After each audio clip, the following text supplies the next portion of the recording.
Allah. It was worth it to Allah. So that part of my talk was specifically for the sisters.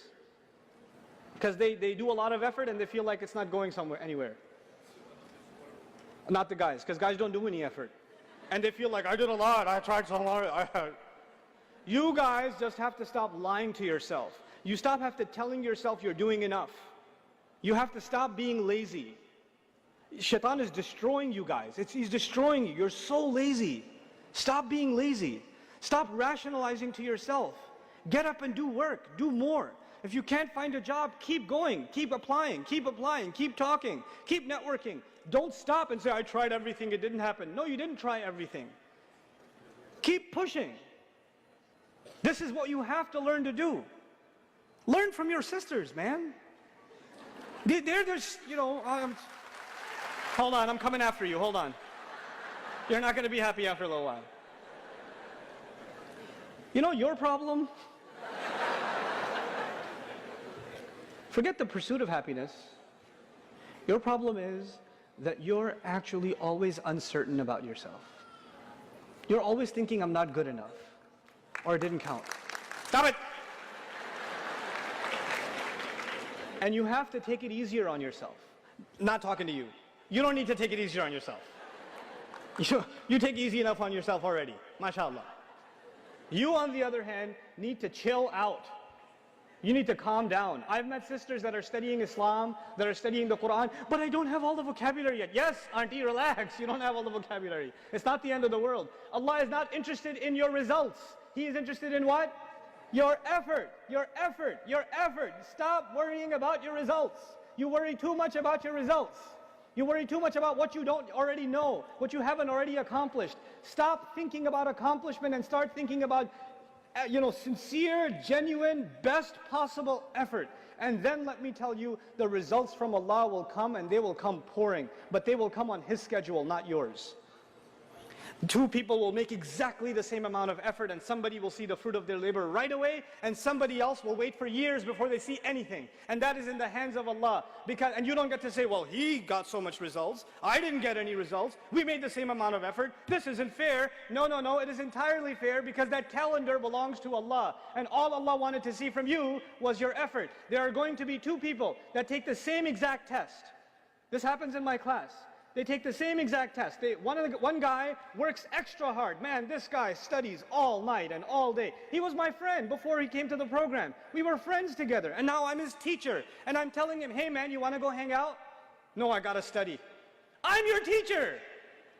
No, I gotta study, there's an exam. I'll go easy on you, I'll give you extra credit. Let's go play, man. Just go play some math. No, I have to study. This guy studied day and night, day and night, day and night. I know the effort he made. People don't know, I know the effort he made. But you know what? He's so smart in his career, he's so smart in business, he's so smart professionally, but Allah did not create him to learn Arabic or something. No matter how much he learned, he could not get a high score. He could not even, barely passed.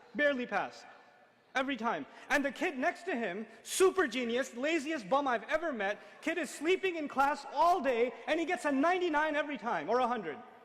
And it used to make me so mad. I want to see that kid get a 0. I do. I want to see him get a 0 so I can slap him so hard with this paper. And the guy who's killing himself studying is failing the test. And I, as a teacher, am frustrated. Imagine the student. I, as a teacher, am frustrated. How come this kid puts no effort in and he gets the results, and this guy puts every possible effort in and gets 0 results?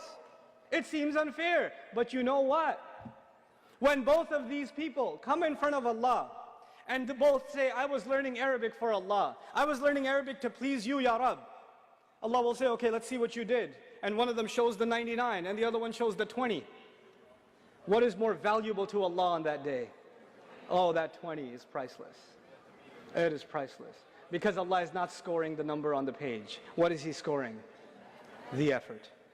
And that 99 may be worth very, very, very little, because he didn't have to make much effort to get it. He didn't have to make much effort. This is how Allah will judge. It's all about the quality, not about the quantity. People can only judge quantity. Allah will judge quality. Think about the quality of work you're doing, the quality of life you're living, the quality of the day you had. What time did you wake up for Fajr this morning? What kind of breakfast did you eat? Who did you talk to? How did you spend your time?